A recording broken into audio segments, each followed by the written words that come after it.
Welcome, everybody. This is Ken Tucker with Changescape Web, and this is the Marketing Guides for Small Businesses podcast. Believe it or not, we're at episode 79, which is really pretty cool and amazing. And today I'm joined by our regular panelists. Today we've got Paul, Ian, Dan, and Jen. So welcome, guys. Hey. It's really hard to believe, but 2022 is barreling down at us. I mean, it is literally around the corner. And the world has changed so much over the last 2 years. Some of it was already coming, some of it was accelerated, some of it had to be completely reinvented because of, the world situation that's going on. Um, I wanted to talk to you guys about how should businesses start to prepare for effective marketing in 2022, because there's been a lot of change. I mean, technology changes have accelerated and changed the way you're doing certain things. Obviously, business and customer behaviors have both changed. So, what should people be thinking about changing or embracing? What's going to stay the same or largely the same, and what are things that you just need to write out that you really can't control? I think there's just really it's kind of a cool topic. It's massive, so we could literally keep coming back to this probably once a month. But we're gonna do our best to kind of cover some of the highlights. Today, I'm going to start with you, Jen. Regarding social media, I mean, there's a lot going on with social media. Mhm. The mistrust and the number of people I hear saying that they hate social media or a particular platform gets a lot of negative comments these days, which I will not mention, because we. But a lot of people are like, really, is this the year that social media just kind of becomes a meh kind of a strategy? Or are there still ways that businesses can plan and effectively use social media for 2022? What do you think? What do I think? It's a big question for sure. Yeah. And it's funny, even before everything or some of the negative things happened this year with social media.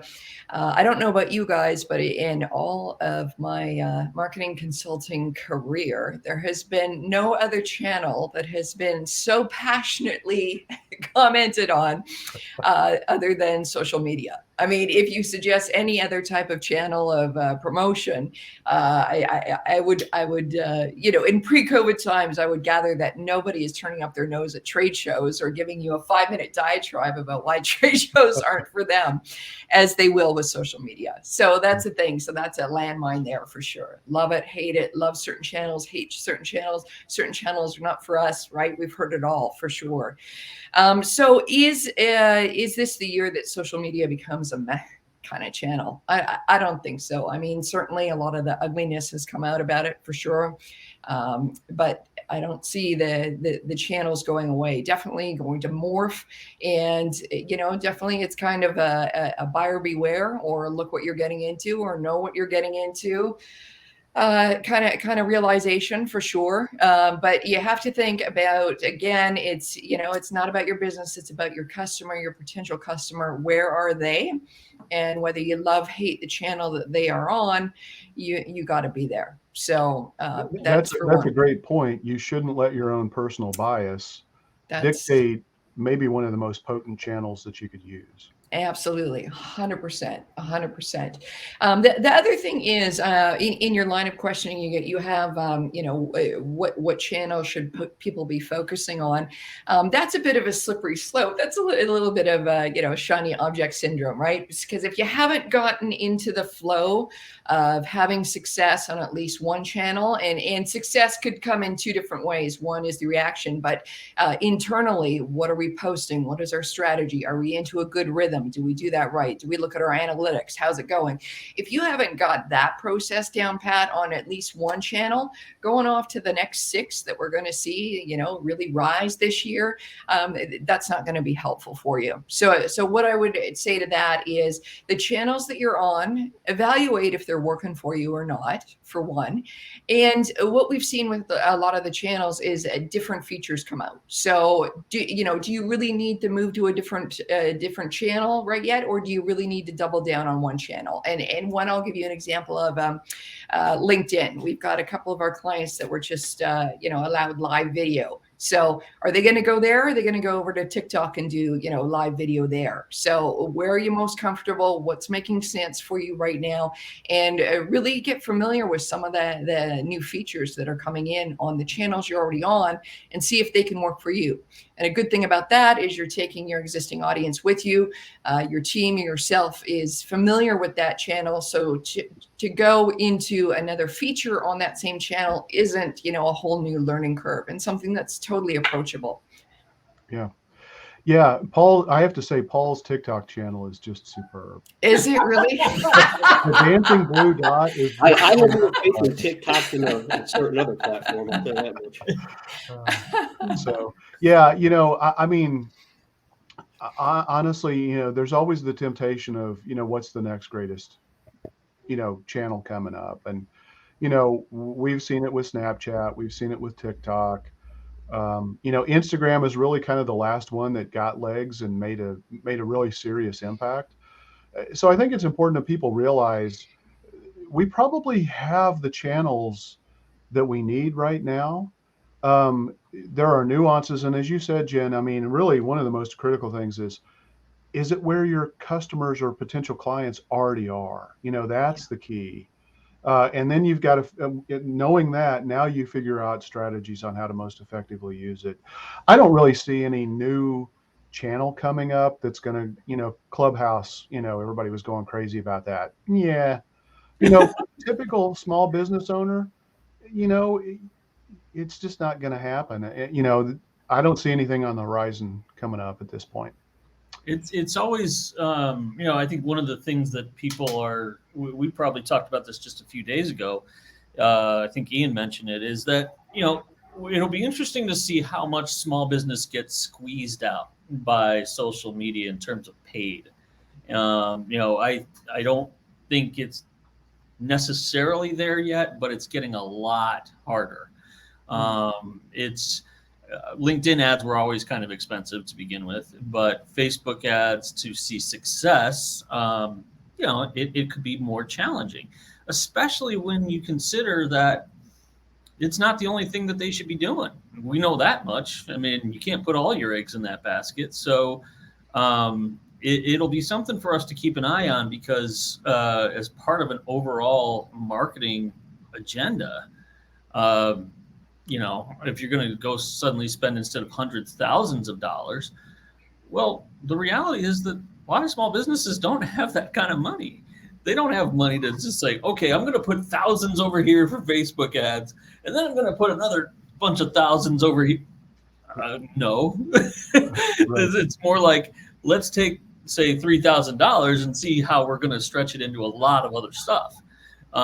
So that's the reality that we're going to be faced with in 2022 for a lot of small businesses, I think, is this an option? And if so, we're going to have to get really, really smart and targeted and laser focused about making it a success, and then yanking it pretty quickly, because that can get, more than anything I've seen, that can add up in a hurry. So yeah. And Paul, if I remember right, I think we're going to do a deeper dive on a session you're going to be leading here in a couple of weeks on social media for 2022, right? Correct. Okay, cool. So we'll certainly revisit this and go deeper into it, and maybe explore, the opportunities around each of the channels a little bit more in that episode. Ian, what role do you think that being found by search is going to play for 2022? Is it going to become more or less important? And do you think that this is going to be something that's going to apply across pretty much any business? Yeah, I love this question. I love SEO, so thanks for teeing me up with this question. Yeah. I would say it's never been more important. I think showing up in search results of the qualified buyers that are searching for you is just the smartest thing you could possibly do. The day people stop searching online for information is the day you should stop investing in SEO, right? Truthfully, like if until then, as with any successful marketing strategy, you need to be where your customers are, just like what Jen was saying for social media. And the fact is that our customers, regardless of what the top of the funnel activity is, whether it's through ads or referrals, whether it's other ways they might come through to us through social media, the chances are they are going to Google your business name, the product or service you're offering. Probably if it's a local business, they're going to be searching within their locale because they want a local provider. And so that's what a search engine can offer up to you as a business, is to just tee up these qualified buyers in a beautiful way. But it takes work and it takes effort. Um, you know, so, I think your SEO efforts, just as kind of another piece to that puzzle, your SEO efforts can actually help you drive your content strategy, which is, what content of value are you going to be using across your omni channels, your various channels like social media, your email marketing, on your website and blog posts, all of that kind of stuff. So SEO, because you're basically looking at what are people searching for now related to my products or services. That is a beautiful way for creating a content plan. Um, and ultimately that helps your SEO efforts as well. The last thing I'd want to add to this, looking at it from multiple angles, is the other side of the equation is how much business do you want to relinquish to your competitors? Because if you're not showing up at the top of your search rankings, chances are your competitors are, and you're gift wrapping opportunities to them, and you're losing those opportunities. So it's I would say it's more important than ever. Do you think there's been a shift in behavior of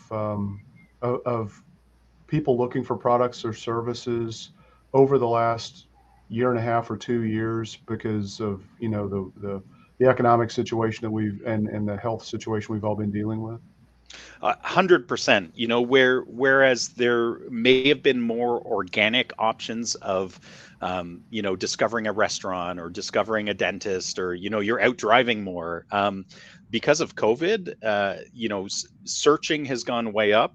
Leveraging digital media and also the competitive aspect. One thing we've noticed for sure with all of our clients is that the competition of those clients started to get their act together over 2020, 2021, because they realized if they're not digitally strategically found, that they're losing opportunities. And so I think it's fantastic. I think competition breeds better efforts on behalf of all of us. And it also separates out the people that strategically understand, how do I make myself unique and different in the industry, whereas the others might just do more plug and play options. Yeah. So in a lot of ways, the questions that I'm asking today all kind of feed into each other in certain aspects. And one of the things that I think is we all love, and we've talked about it before here, is video marketing. So Dan, for the average business owner, is video going to become even more important in 2022? And also, when you're kind of addressing it, weigh in on whether or not live video is really here to stay, if it's more important, or if it's just going to be something that's going to kind of fade away and is in the trend. Yeah, that's great question. I think video is going to become more important than ever, in the way of, just wrote about this yesterday, actually. There's about 8 different types of video content that people can do as far as directions, from how to product demonstrations, to all kinds of different ways you can cut a certain video. And so I think those options kind of give us this nice palette for different ways we can do video.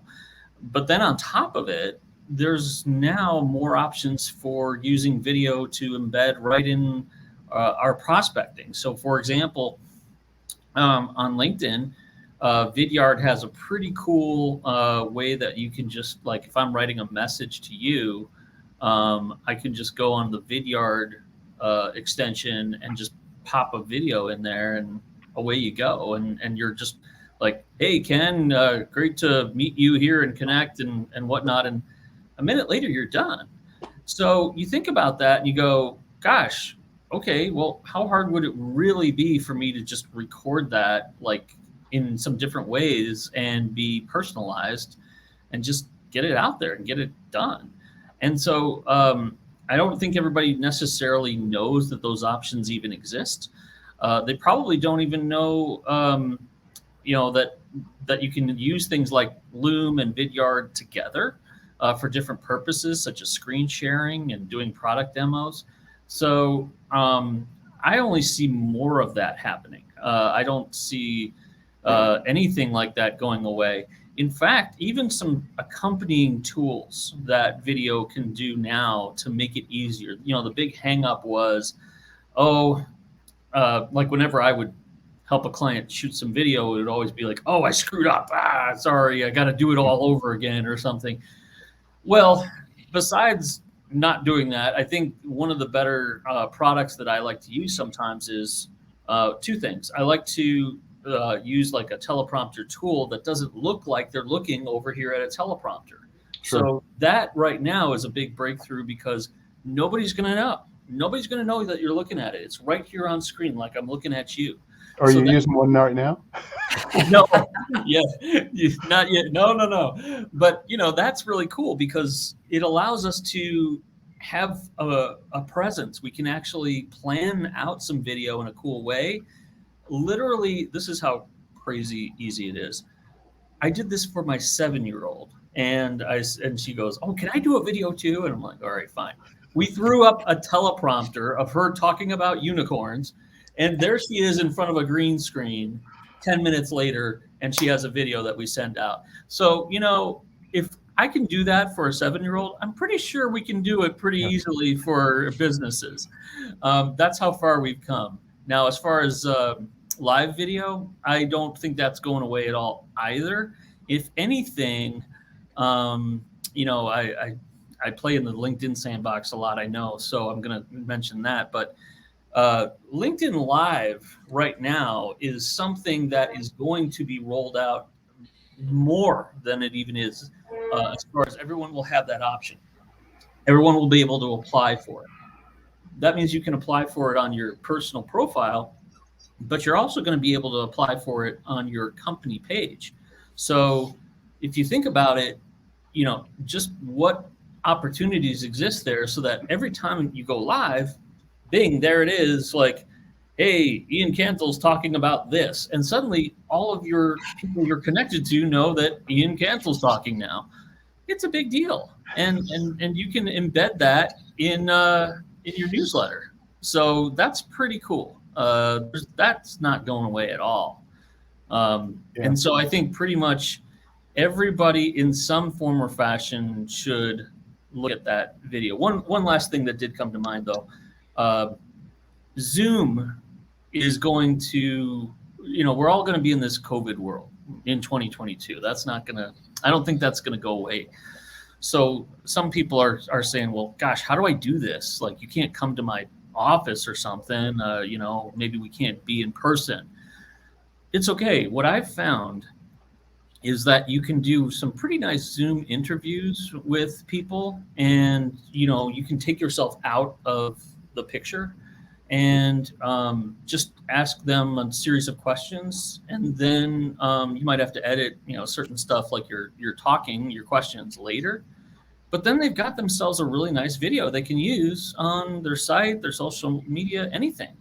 So I wouldn't let anybody, tell you that, oh, you can't do video because you can't bring a camera into your office or something. Right. Zoom has made that possible now. Yeah. So are there fail safes? I've been watching episodes of Seinfeld on Netflix lately, and one of the things that they seemed like was kind of a go-to kind of a thing for a while was leaving voicemail messages that you probably didn't want to really leave. And I think there are a lot of fears about people if they do a video or something like that, especially if it's going to be live, which obviously there are real challenges with doing anything live. But some of these technologies, like you were talking about, sending a LinkedIn video message, are there fail safes to keep you from leaving that, oops, I didn't really mean to leave that voicemail kind of a thing? Yes, yes. I think on like we'll take Vidyard as an example. Pretty sure that you are able to, like if you were, I know for a fact, like this and Loom, I've screwed up many times when I'm trying to record something, and I'm like and I just discard it right there. So no, you pretty much can just say, okay, this is good now. I feel good about it. In fact, you can even on Loom and Vidyard trim your videos, so you can edit Yeah. it now. Yeah. It used to be, believe it or not, when that stuff first rolled out, especially Loom, you couldn't do that. Mm. So spring for the $10 for Loom Pro, Yeah. get that, get that going, and you'll never have to worry about, that look in a certain way or anything that you don't like. Okay, cool. All right, so let's move from video to voice. Paul, what's going on with voice search? Is it still growing? And if it is, or if it's still important or going to be continued to be important, what should a business do to take advantage of that as a trend if it is growing? And again, is this something that's going to apply to only certain businesses, or apply maybe more so to certain businesses? But just kind of talk about that. Yeah, it is growing. What's interesting is where and with who it's growing. Um, Obviously, you would expect it to be growing with the younger demographics, but it's also growing with the older demographics, probably because it's a lot easier to talk into your phone for a search than to type something in. And it's growing more on mobile. And also, it's growing. Most voice searches tend to happen. There's an interesting study came out a while back. Can't remember who did it, but it most voice searches are done when people are at home by themselves. They're not even doing a lot of voice searches when they're at home with family members. Read that however you want. But and it seems that the 24 to 35 demographic is the most unconcerned about doing voice searches in public. Doesn't seem to bother even sitting in the theater. They don't care. So I thought that was interesting, but it is going to continue to grow, but that doesn't mean that you focus solely on that, because there's still traditional search is still dominant. But as far as how to prepare for it, it is different from an SEO perspective, because people, when they do voice searches, it's completely different, and they tend to ask questions. It's a lot more long tail keywords, that the search query is longer because you don't have to type it in. And so keep in mind that your traditional keyword research tools are going to apply less to voice search, because they're just not really incorporating that yet. And yeah, it can certainly apply to all businesses, because it's not so much about the business, it's about who is your target demographic, who's your target. If your target audience is using voice search, that's all that matters. Then you need to start optimizing for it. I wouldn't, make that a priority right now at this point, but I would start, because it has to do with the way you write content. You have to use more long tail keywords. You have to write in a more conversational tone, because that's what, at least at this point, and I'm sure this will change 50 times by the end of the day, but that's what Google's algorithm is looking for, is when their voice search algorithm looks for results based on a voice search, it's looking for that more conversational content, the long tail keywords, simply because the searches are more specific in voice search. So do you think, I mean, a lot of things come to my mind when I think about what I use voice search for. I mean, I ask, hey, who's this song by? Or what's the name of this song? Where it's just really purely informational. I'm just trying, and I don't even really care where the result comes from. I just want a quick answer. And it's like, oh yeah, that's right. So I think that's got to be a big explosion in the voice search volume. But, in terms of asking directions or, finding things near me, or even like we talked about earlier with Ian's, topic on the importance of SEO and being found in search, how-to questions. Do you think that those are big factors? And is it more important for local, or do you really think, even national businesses or e-commerce businesses benefit from voice search? Oh yeah, absolutely. Because like you just said, how with voice search, near me is actually used more in voice search than traditional search. And how do I, like you just said, is used more. If people type it in, they tend to type in how to do this. But when they're doing voice search, they say, how do I do this? Hmm. So Okay. it's those little nuances. And from an informational standpoint, yeah, we were just talking to a client about this the other day because they sell products nationwide. And the informational content, Google doesn't really care where you are located, where that answer comes from. If all I want to know is how to do something, Google simply wants to return the most comprehensive content to that query, because I'm not asking where do I buy this or where is this business located. I just want to know how to do something.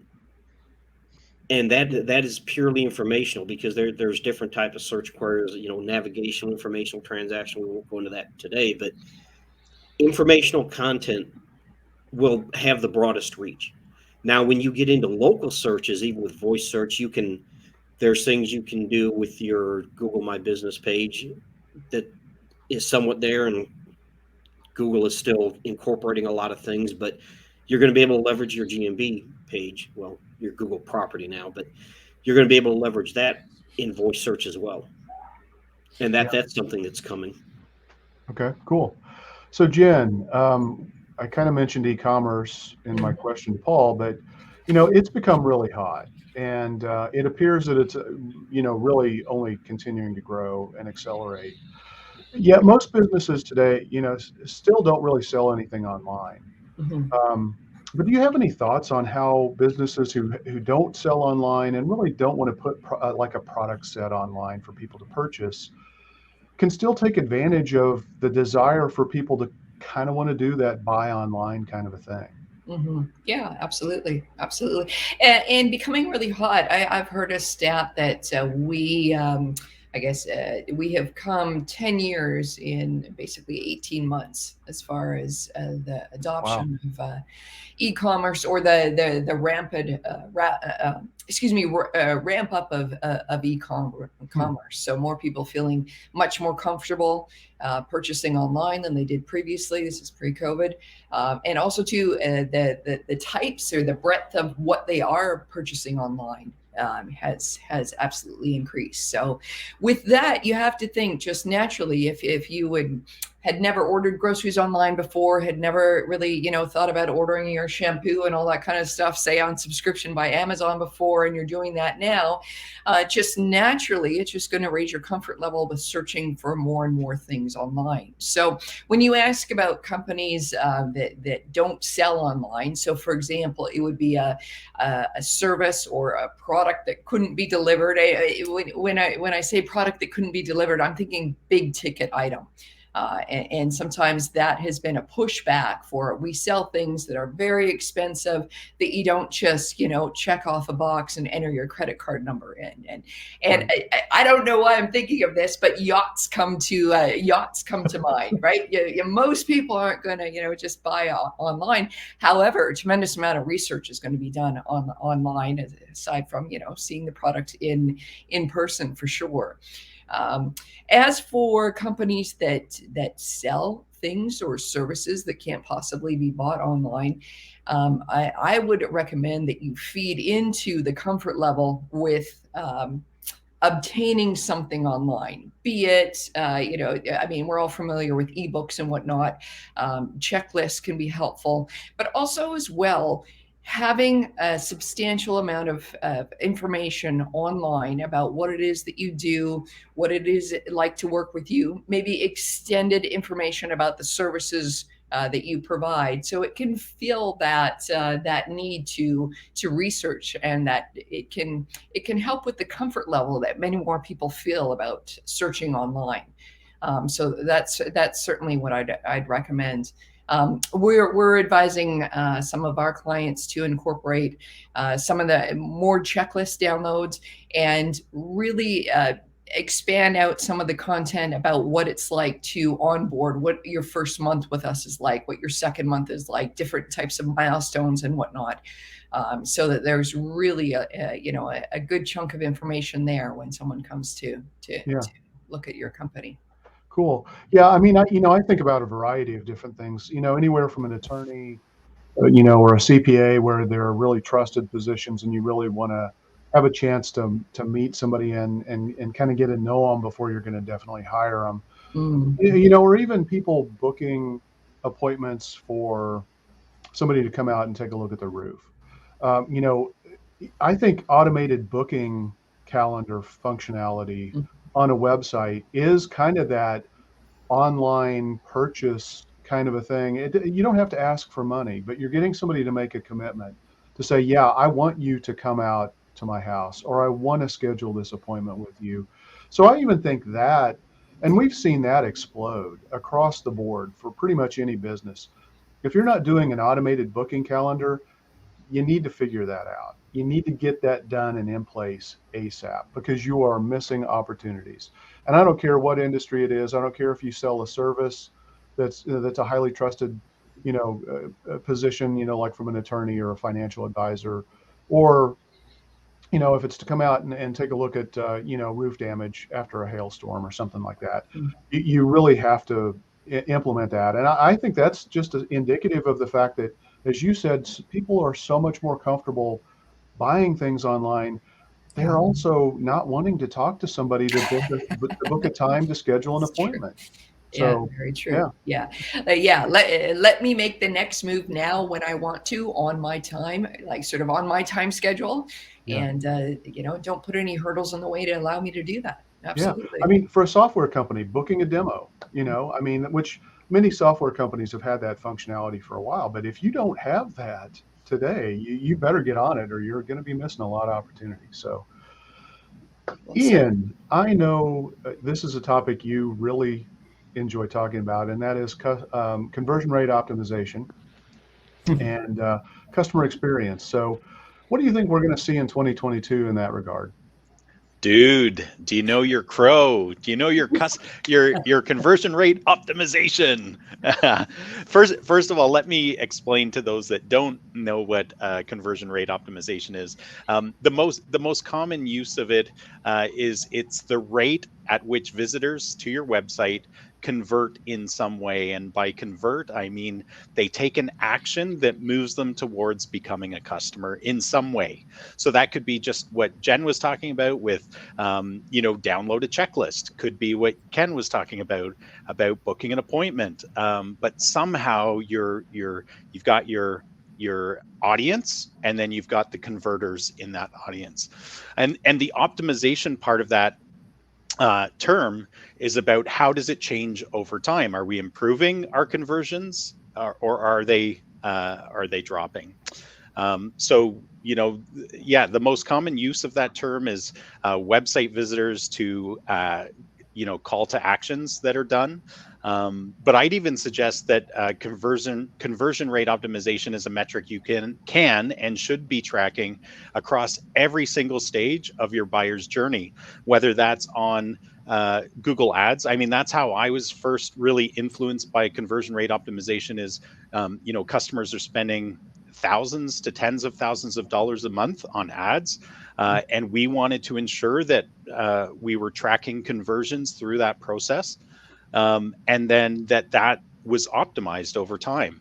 And so that's really, really important. But you can track it as to, even emails, how many people in my audience open the email, which isn't, it kind of is a conversion metric, but it leads to the conversion metric, Yeah. which is clicking on an offer, clicking on our call now button, whatever it is. You should be tracking that all the way through. Yeah, I think it's so vital for people to know that, because that ultimately leads to, how much are we investing in this particular strategy or tactic? What are the results?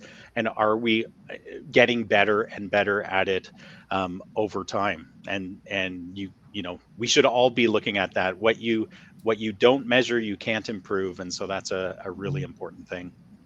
So I think there's a balancing act, sometimes because, for example, simply removing an element from a form that you've made as required can Yeah, make a huge difference.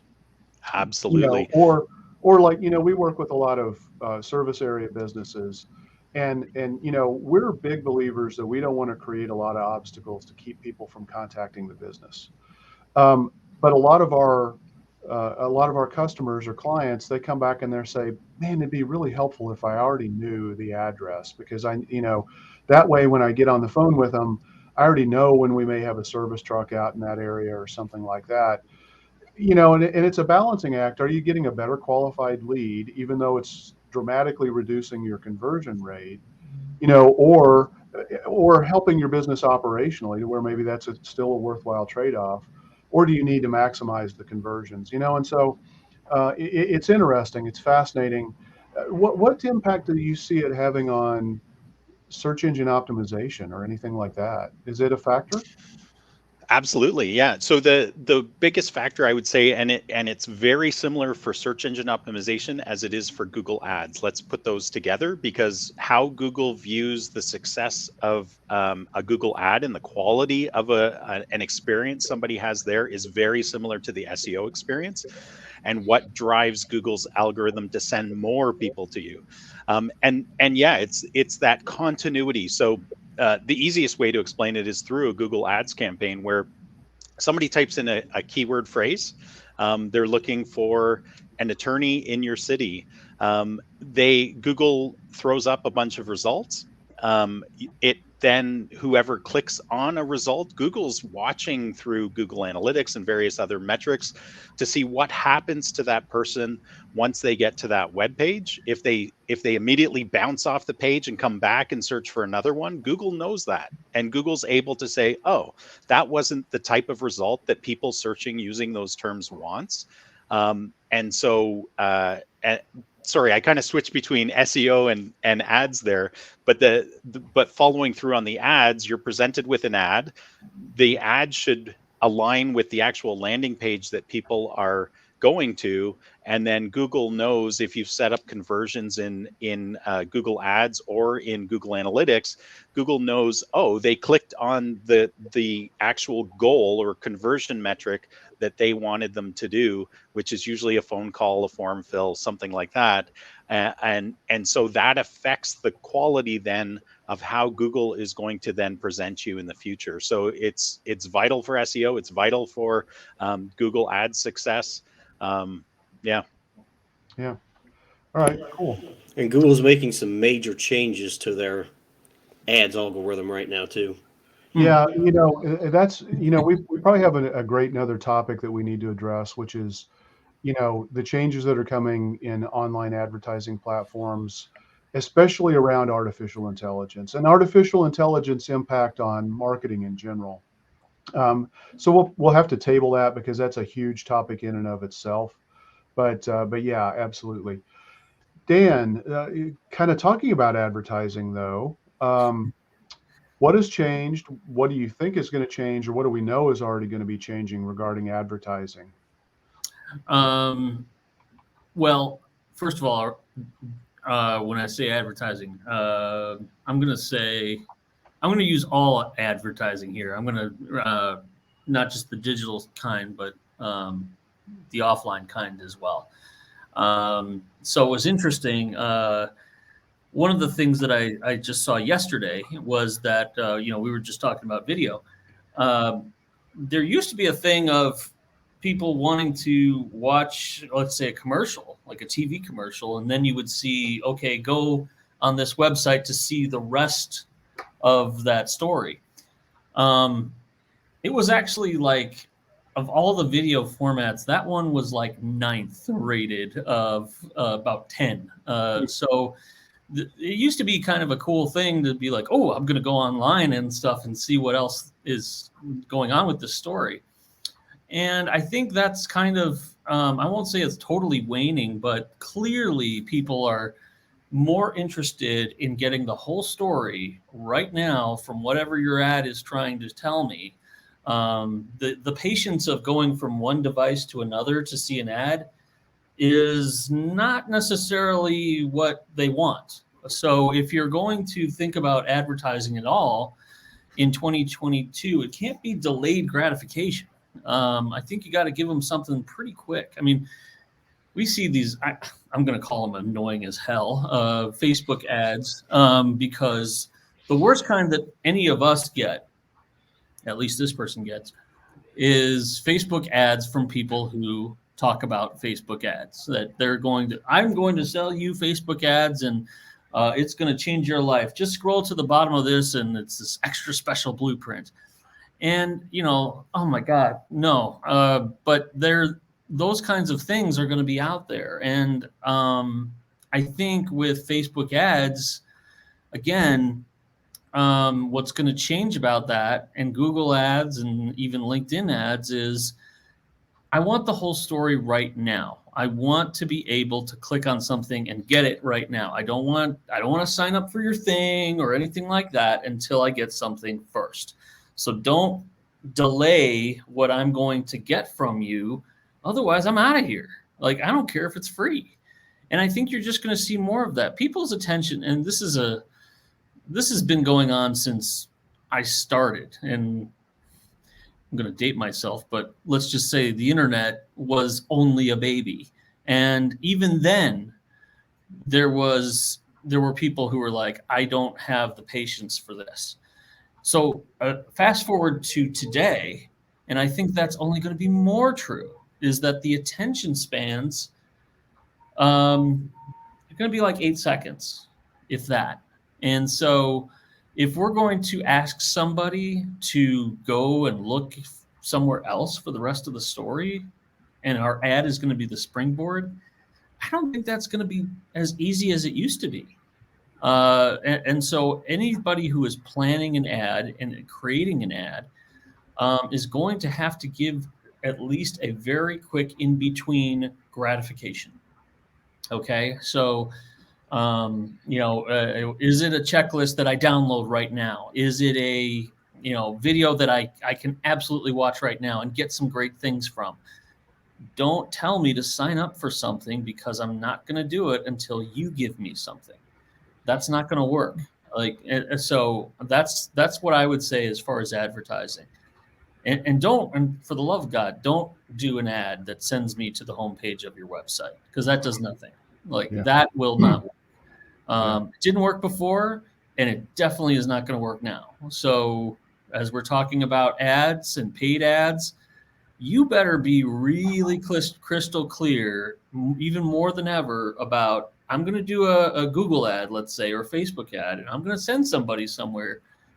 If you send me to your homepage, not only will I be gone, I'm never coming back to your brand ever again. I mean, that's really what you have to be thinking about.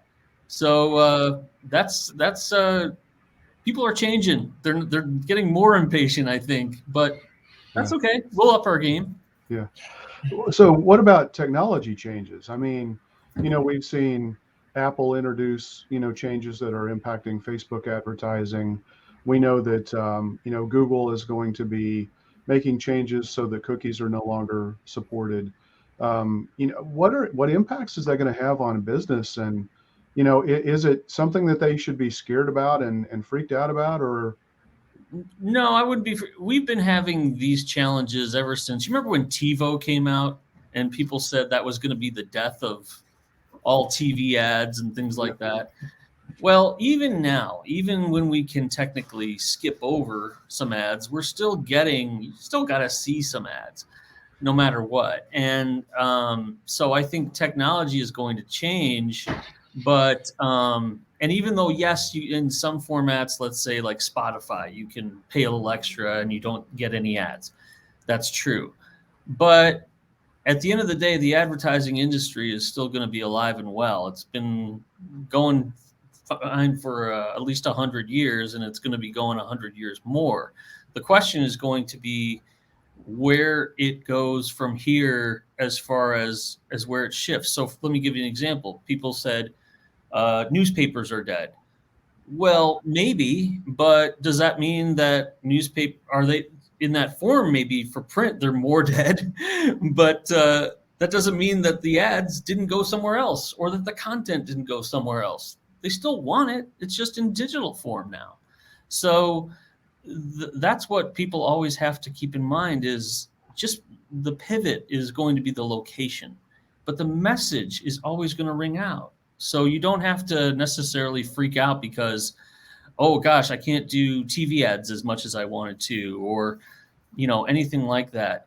If you're doing a true marketing hourglass and you're doing a strategy, you will never freak out about anything as far as Facebook changing or anything like that, because you've got a full-on 7-phase structure that's going to help you pivot. Your message and your strategy will help you so much in that regard that technology is always going to change. But if we didn't have electronics tomorrow, people could figure out a way to make it work if they had a marketing hourglass. That's how powerful it is.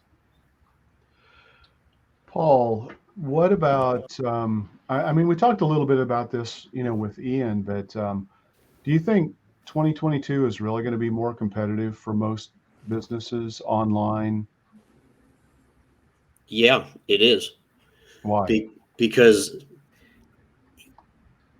what's been happening the past 2 years has forced a lot of businesses that have never been on really worried about their digital presence before, has forced them online.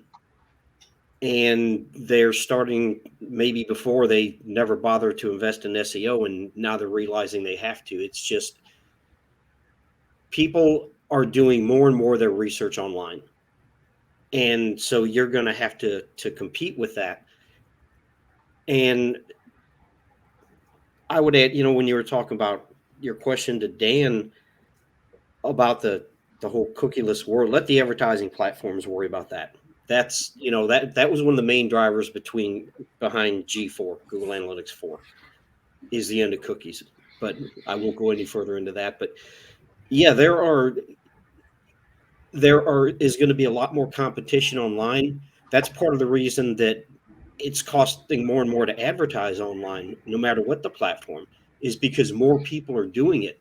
Because in the past you had a lot of businesses that a lot of their business, it was referrals, or it was BNI, or it came offline, and a lot of those avenues now they're doing them virtually. But you have to be online, because the simple fact is your customer base, people get old and die. Okay. So your customer base is going to be younger, and younger people are going to do their research online. We talked about this.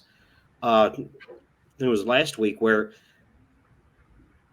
if you're dealing with a younger demographic, and you're going to be, because, that's just the way it is, they're doing most of their research online, and they might not interact with you until they've done 80-90% of their research online, and they've narrowed down to who they're going to deal with to 3 companies, and they don't even interact with you. So if you're not online in that regard and they can't find you, you've already lost.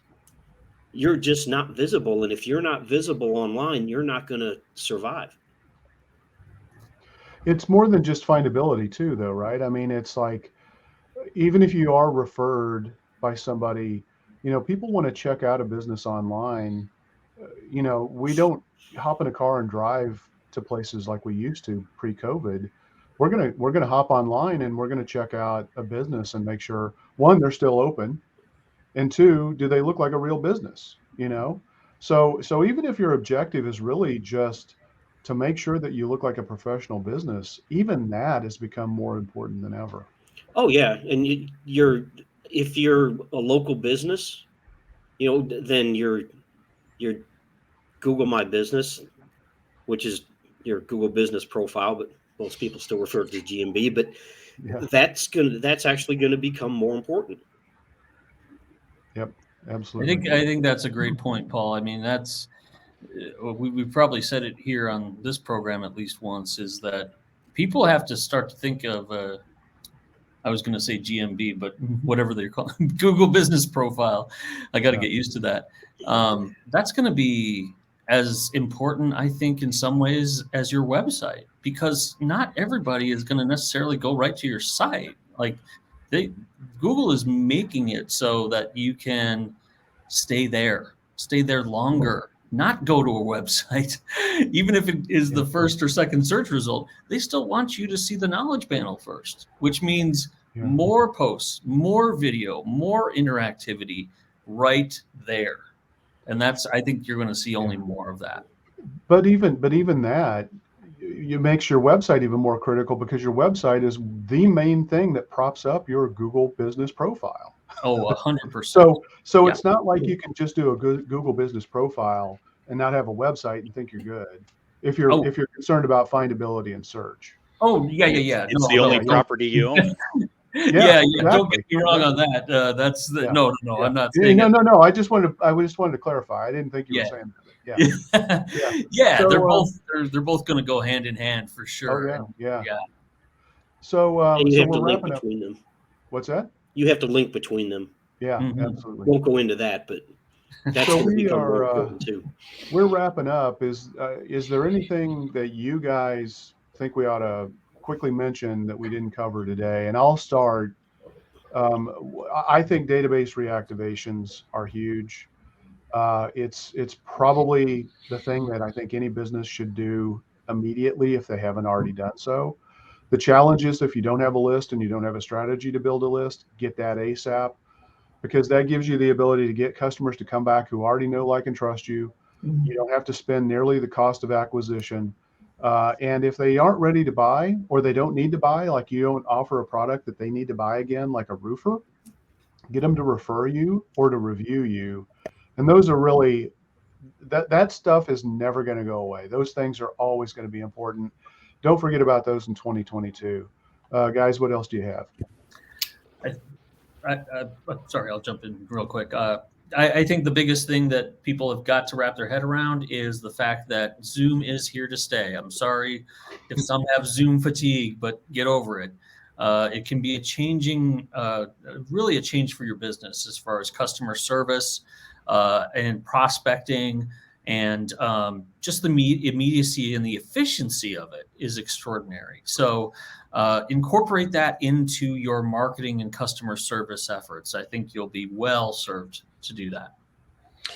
I think one of the things that's going to be very important and is accessible to all companies in all industries for 2022 is, how can you be more reliable for your customers? And I think that's going to be important in an emotional kind of way. And that can span whether you sell an emotional product or something, super dry and unemotional. But in the past 2 years, we've seen a lot of things upended. Right now, we're dealing with supply chain issues. We're dealing with, where, depending wherever you are, distrust with your social media, distrust with your government. Sometimes your kids are home, sometimes they're not, depending on what's going on in the school. So with all the chaos going on, is there some way that you can start to be, or improve the way that you are more reliable to your customers? And that'll give a little bit of a beacon of hope in these really wild changing times. Yep, absolutely. Love it. Yeah. I would. Sorry, you go ahead, Paul. Oh, I was going to say, I got a couple things. I think omni-channel, we've talked about it before. It's going to become even more important, because even 3-4 years ago, you could focus on a couple of channels and probably be okay. You can't do that anymore. So that's going to become even more important, and as in-depth content, because as informational searches increase, Google looks for in-depth content to answer those questions. So that's going to become even more important. And I'm talking about, like we talked in the past, pillar pages, hub pages, whatever you want to call them. That's going to become even more important, to build out this in-depth content across these different channels. And if you haven't started now, like Ken, you were talking about database reactivation, if you don't have a customer list, you're at a serious disadvantage. You better start building it. Yep. If you don't, if your website was built 15 years ago, you better take a look at that and start building that out. Same thing with your GMB profile, all these channels, because nothing exists in a silo. And we've seen this in the past with Google Ads. People think that that is its own thing, but as Ian pointed out, that is not its own thing. It works with other things. So it's becoming a more holistic approach than it ever was. Ian, Love you'll it. get the last word. Awesome. Uh-oh. And it's actually probably apropos because I think we would all agree to this. But the thing I would say that people absolutely have to look at, and it's usually the last thing that people think of, businesses think of, and that's plan strategically, implement strategically, focus on the first things first. Having a solid strategic marketing plan and sticking to it.